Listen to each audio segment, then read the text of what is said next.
week's episode. My name is Louise. I haven't said that in quite a while. And this is a Pet Loss Journals podcast. Basically, if you're new here listening, welcome. This is a podcast where I help to support you and validate your feelings of grief, specifically pet loss grief.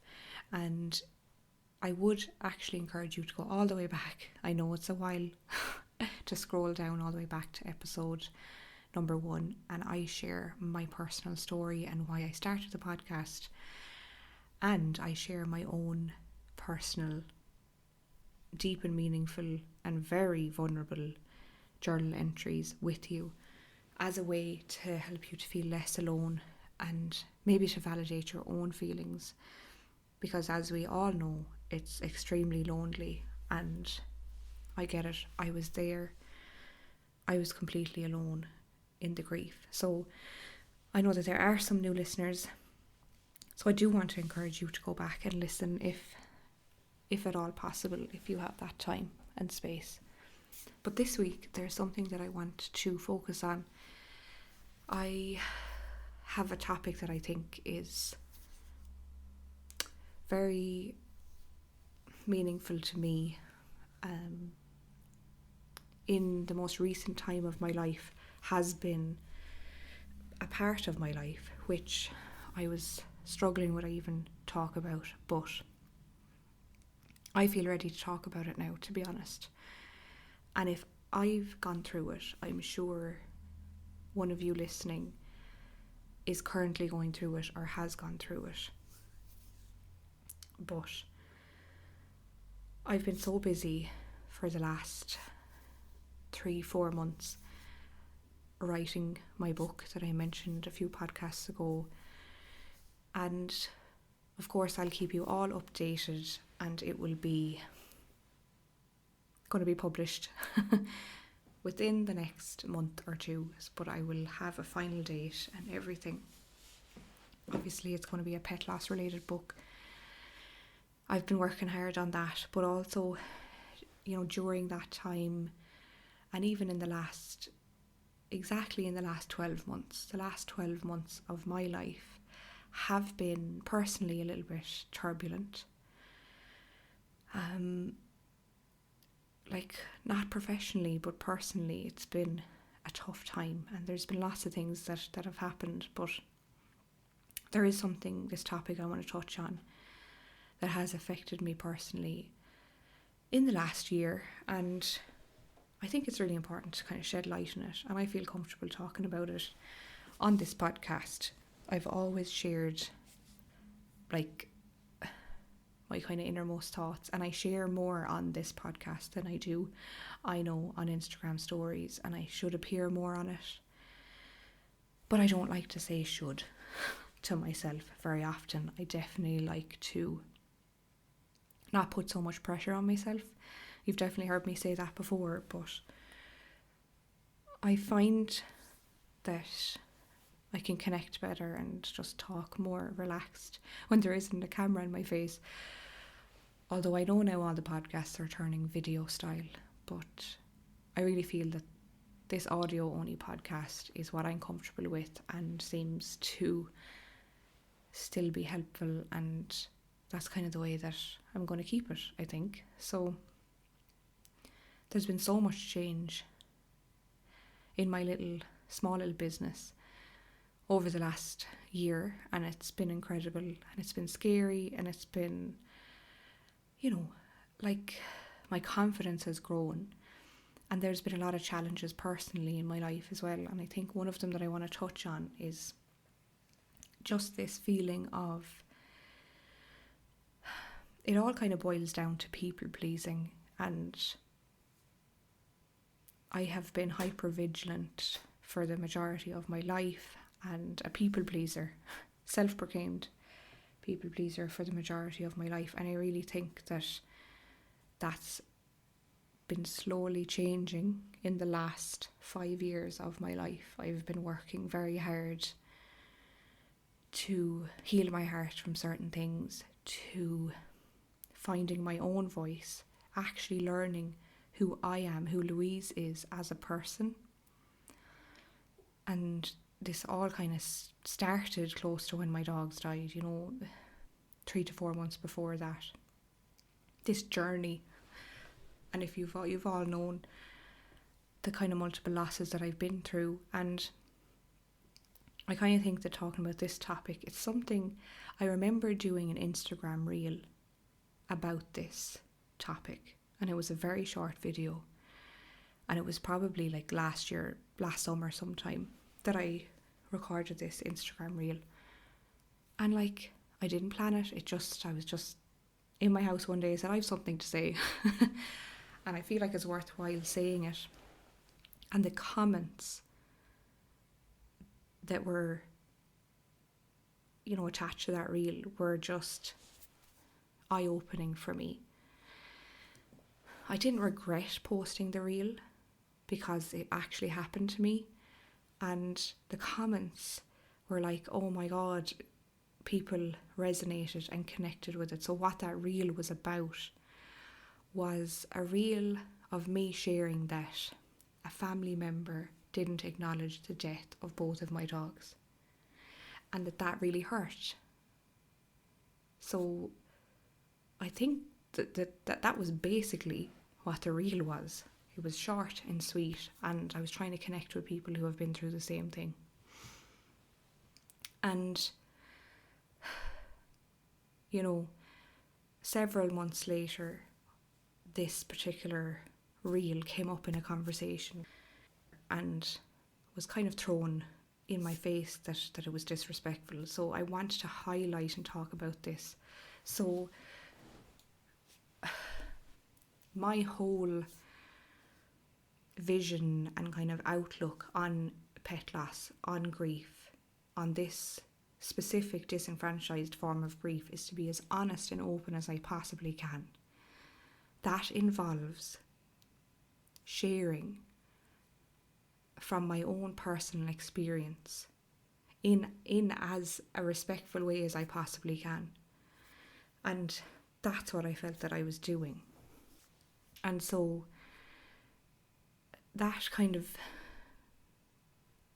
reel and the comment and the reaction to that reel affected my self-confidence and made me question my whole purpose, like this whole business that I have, this really special business. And you might be thinking, that's kind of silly, Louise, like why did that happen? Like, why did you because I think when you get comments from people close in your circle, when you get comments from them, they hit a different way. They go deeper and they hurt a different way to a stranger on the internet behind a keyboard. It's just a different form of pain, of hurt, of just feeling so vulnerable and you end up questioning everything. There's obviously lots of other complex aspects to it that I won't get into, but I think it's important. Like, why am I sharing this? I'm sharing this because this happens to others, and if you're listening and this has been happening to you, I'm so sorry that this is happening to you, because it's not helpful, it's painful, it's hurtful. And I think it just was the beginning of really hurtful instances and comments about Light After Loss, my business, about how I, talk about things on my podcast, how, that particular reel, and that it was just, disrespectful. And I think that I don't feel that I have been. I share from my personal experience, and that is what happened in my life. And I really feel that I should be able to share my experience on a platform that I've built, on a business that I own. And I don't mention names, I'm very respectful. The reason why I'm sharing these experiences is to connect with others so that they don't feel alone, so that they can open up and talk to people about it and not suppress it. That is the reason. the reason is not because I'm trying to make a point, indirectly make a point to somebody. That's not me. I'm not that kind of person. I share so much of what happened to me and my life. And if you've listened from the beginning, I've shared so much. And I've always said, I can't believe I'm sharing this. I'm nervous to share this. And to receive comments and get reactions that haven't been supportive or helpful in any way, it's been very difficult. And I think that by sharing this, I want you to know that even somebody who has this business, and I help people and support people through their pet loss journeys. And if you listening are saying to yourself, wow, Louise does this for a living, and even her family or somebody in her close circle, said some hurtful, judgmental things. So and those people knew that she was doing this for a living and knew how passionate and how proud she was of this small little business that she built up from her grief, from her pain. And yes, I am human. This happens to me as well. Not everybody is supportive. Not everybody understands why I'm on this journey and why I do this. But I think by talking about these things is what sheds light on it. So I'm sharing because our pets are not just animals. They're family. So my 2 dogs were my family, were essentially my children. I've spoke about this before. I'm a child-free person. I've chosen not to have children. My dogs were my children. I'll always be an animal person. That's my life choice. There are a lot of people that don't know what to do with that information, and that's okay.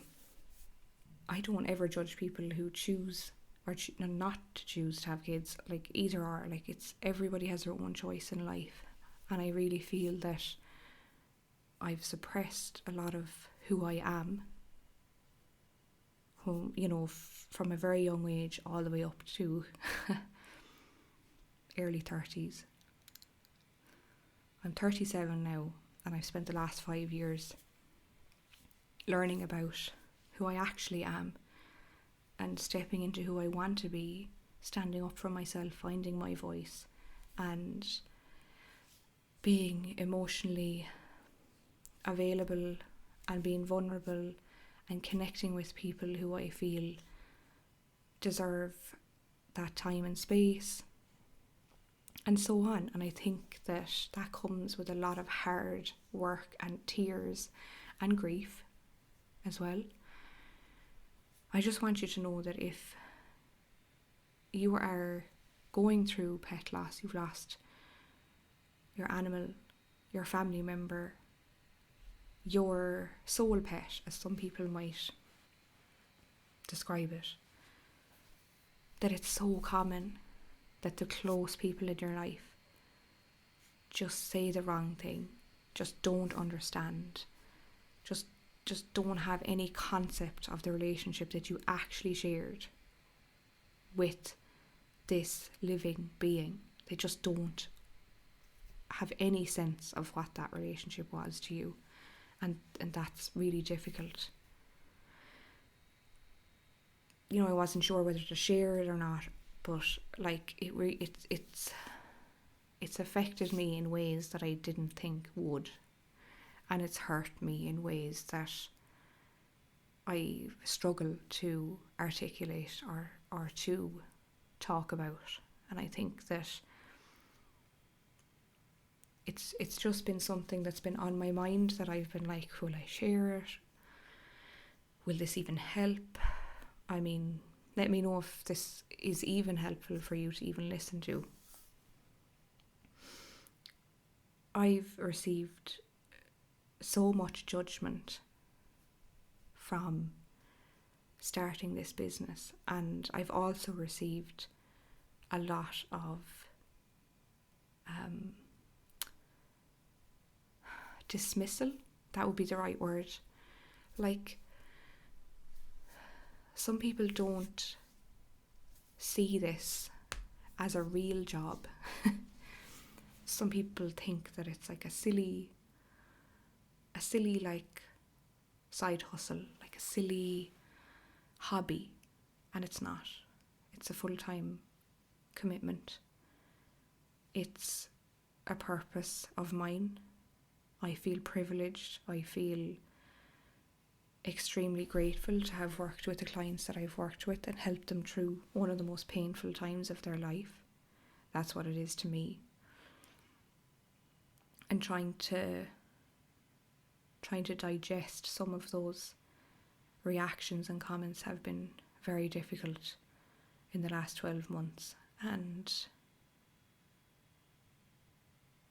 almost, I do wish that I had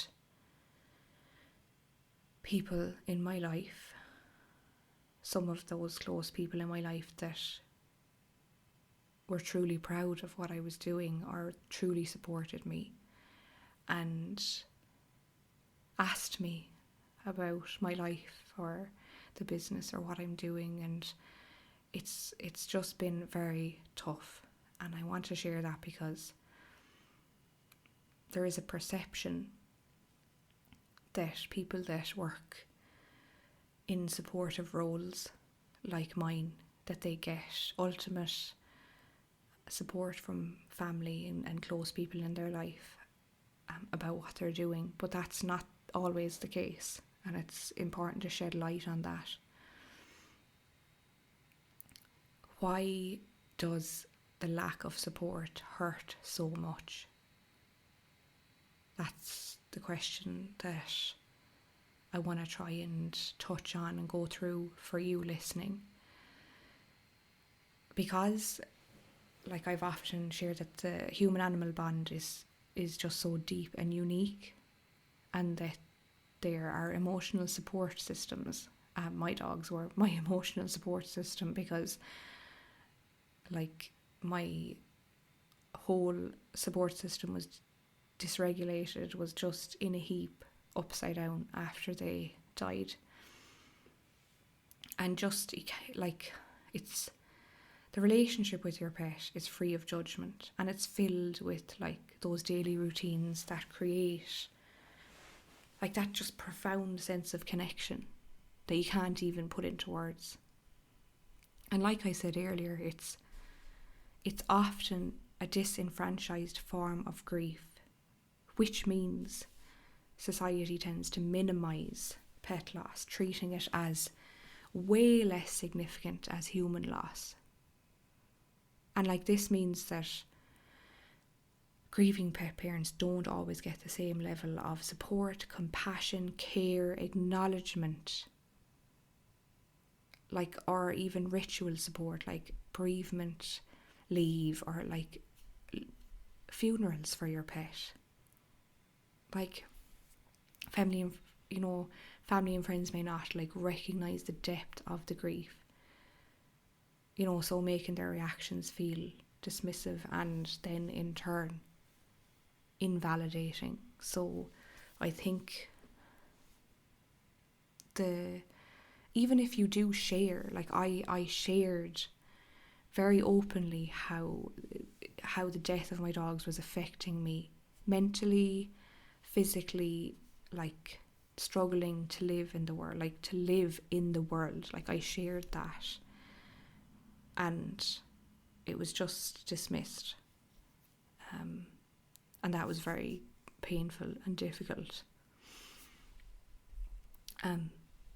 Like, everyday life changes dramatically, no matter what anybody says to you. Like, losing your pet disrupts your life on a level that is just so, like, you can't even understand it. Like, it's just getting up, the feeding times, the walks, the cuddles, the playtime, like sleeping in your bed at night, like just all disappeared, gone overnight, and your home can feel empty. morbidly empty, like I've shared before about my house. And even the small things like hearing a noise that sounded like your pet, or seeing their favourite spot where they used to like lie down and snuggle with you, just triggers that wave of grief, like loads of waves of grief just coming at you, like. And I think it's so difficult to deal with those everyday life changes. It's just incredibly painful that nobody even thinks about. They're, like I said, constant source of companionship and emotional support. And like their absence can just make all the other life challenges way, way heavier and harder to deal with. Because you're coming home after those life challenges, or you're trying to like process those life challenges, and your pet isn't there like to comfort you, to console you. So if you were already like dealing with anxiety or depression or loneliness or whatever you were dealing with prior to the death of your pet, like then losing your pet on top of that can be extremely devastating. And like I shared before, I went through a breakup 4 weeks before my dogs died. My 6-year relationship ended, and then my dogs were getting me through that breakup. Only after 4 weeks I was starting to feel a little bit better, because they were there. I was focusing on them. They were helping me. They were listening to me. They were like cuddling into me when I was crying my eyes out. And like, I have to mention the guilt factor. Like, the guilt factor makes things even harder. Like decisions about euthanasia, or, you know, for my case, sudden deaths, and wondering if I could have done more, or like, what could I have done to not have this happen. And, you know, friends and family just don't understand pet loss and just dismiss those feelings rather than like helping you process them by just listening, by just having a listening ear. But they don't have to say anything, just to listen, to check in on you, you know. So I kind of think that there's many layers to it. Grief needs validation to help, to be healed. You know, grief needs that validation, and it's so deeply personal. It was deeply personal for me, but it's also social. So when people around us acknowledge and validate our pain, it helps us to process our emotions. So if my close circle had, for example, checked in on me more and asked me like about the grief, about what I was experiencing, it would have, you know, helped me to feel validated in the grief I was feeling, and then in turn helped me to process those emotions that were really stuck in my body. You know, like, let's just mention that a lot of people in people's close circle might say it was just a pet, you can always get another one. It was said to me something in and around that, and it just invalidated the depth of the bonds that I had with both of my dogs, and just made me feel like my grief was just not legitimate, that I would just feel better if I just got another dog. And I think like I felt utterly shit when that was said to me. So without validation, people might start doubting their own emotions. So for example, like, I started feeling ashamed for grieving too much and for grieving too long.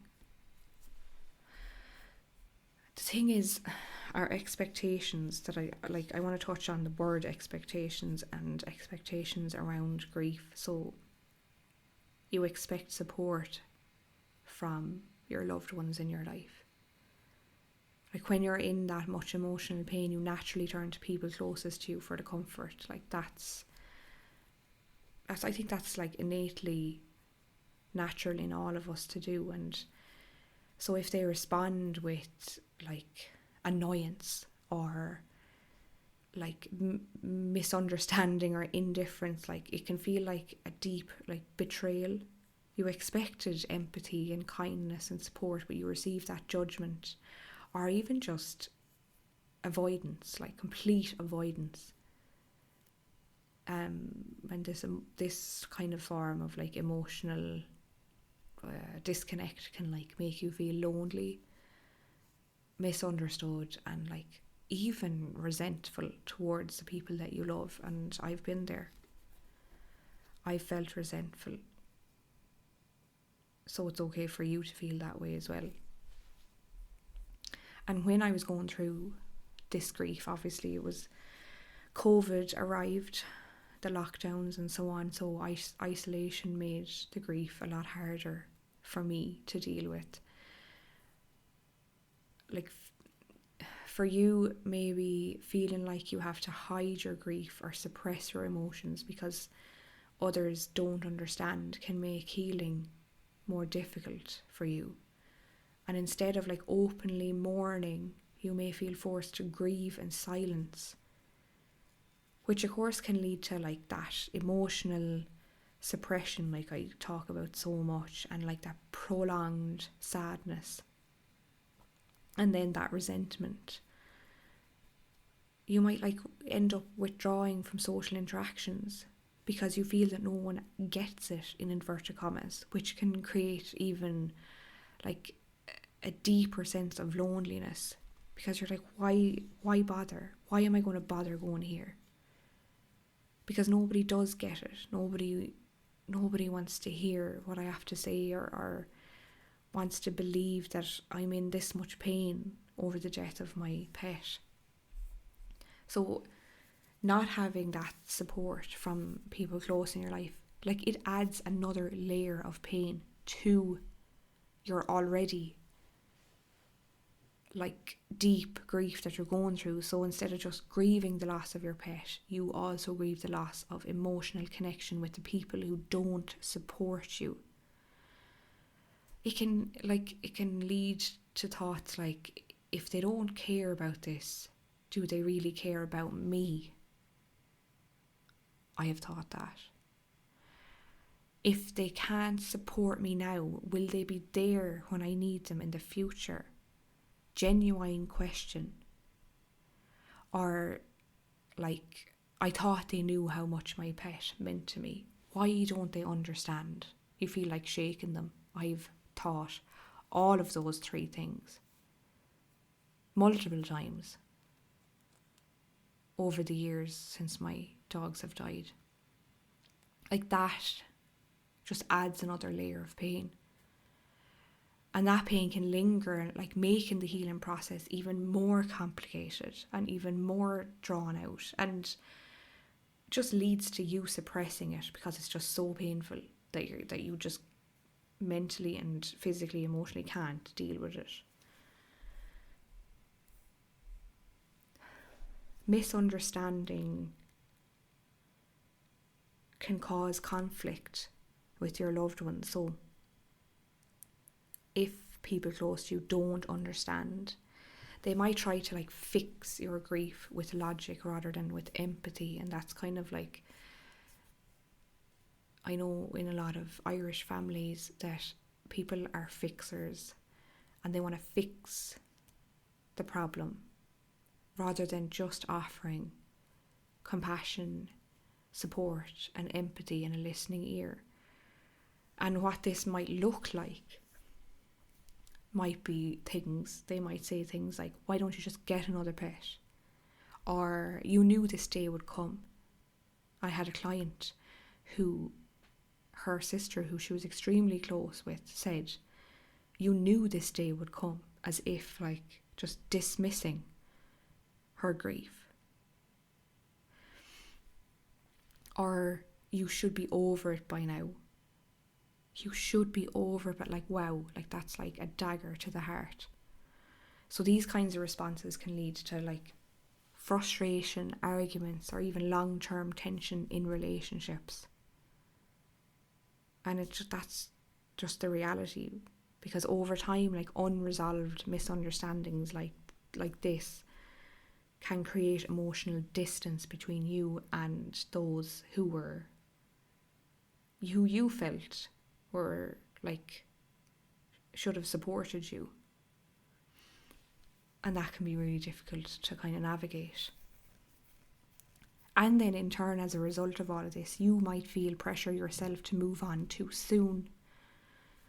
So if the people close to you, friends, family, don't acknowledge your grief, that ends up like you feeling pressured to act like you're fine, in inverted commas, before you really are.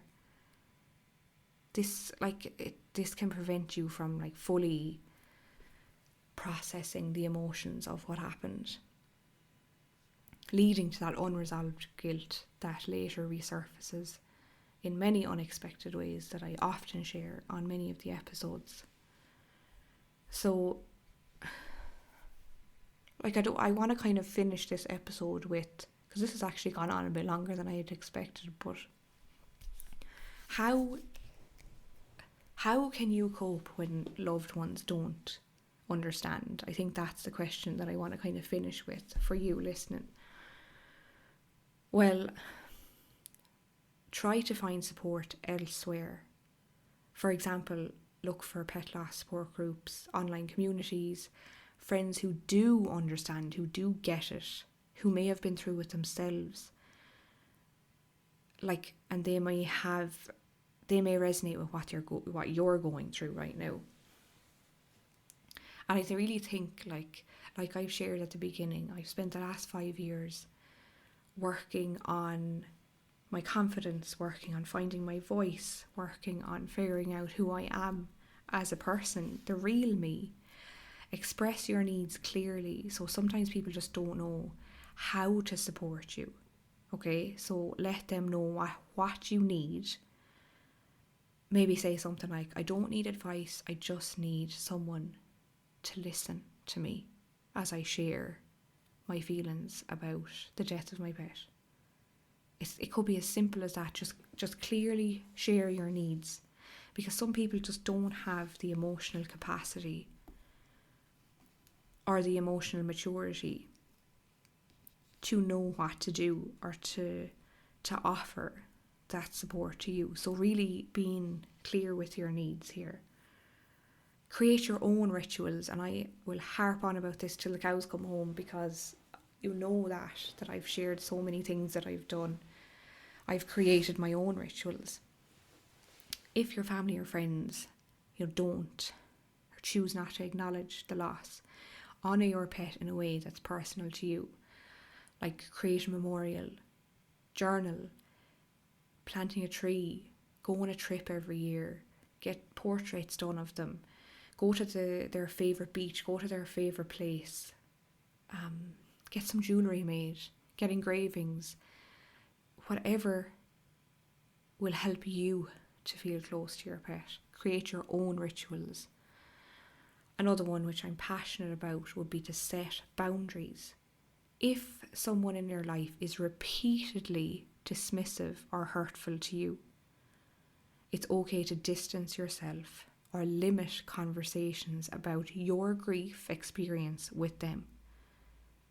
And I did an episode many episodes ago about assessing your inner circle. I can't remember what number episode it was, but just scroll down and look for assessing your inner circle. And this is all about boundaries. And this will be, if you struggle with that, that's an excellent episode to go back and listen to. Because like I've shared at the beginning of this episode, people were repeatedly dismissive and hurtful towards me about my grief, about my little business, and I set some good boundaries, and I've put those in place, and that's a way that I'm protecting myself, and also I feel confident enough to do that. So, and just give yourself permission to grieve, even if no one around you in the whole world, if you feel no one around you in the whole world understands, your grief is real for your pet. Your grief is valid for your pet, and it deserves space. It deserves space to be felt, to be seen, to be heard. And just give yourself that permission. Don't conform to society. Don't disenfranchise your own grief.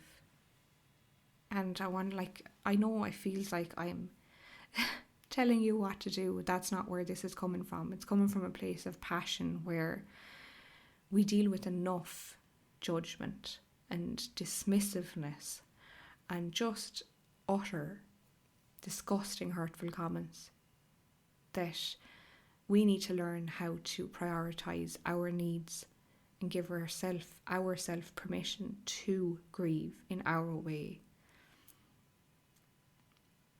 So it's just to try and drop those expectations of others.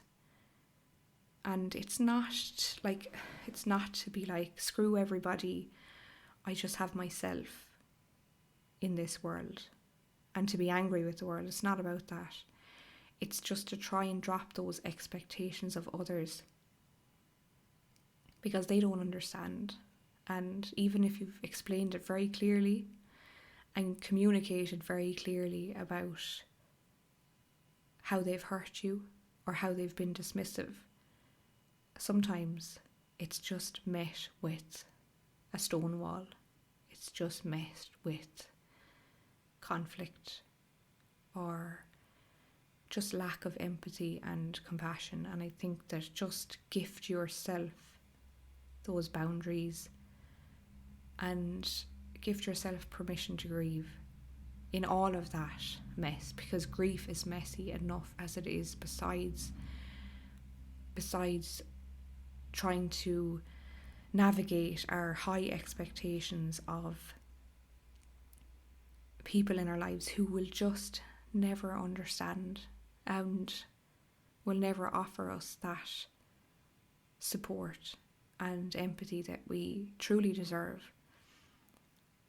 And of course, there may be many of you listening that are lucky enough to have had lots of support around the death of your pet.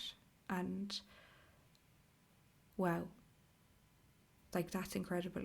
And I have had a couple of friends who have been really, really, really dedicated to helping me through that time.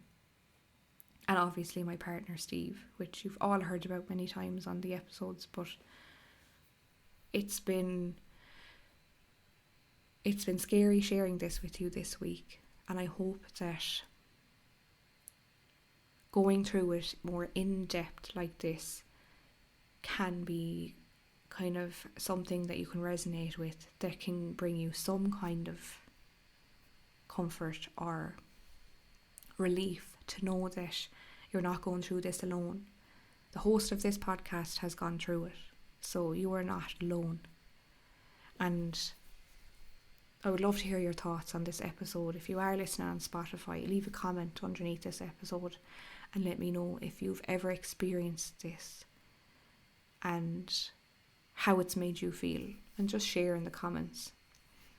Of course, you can also share with me on email.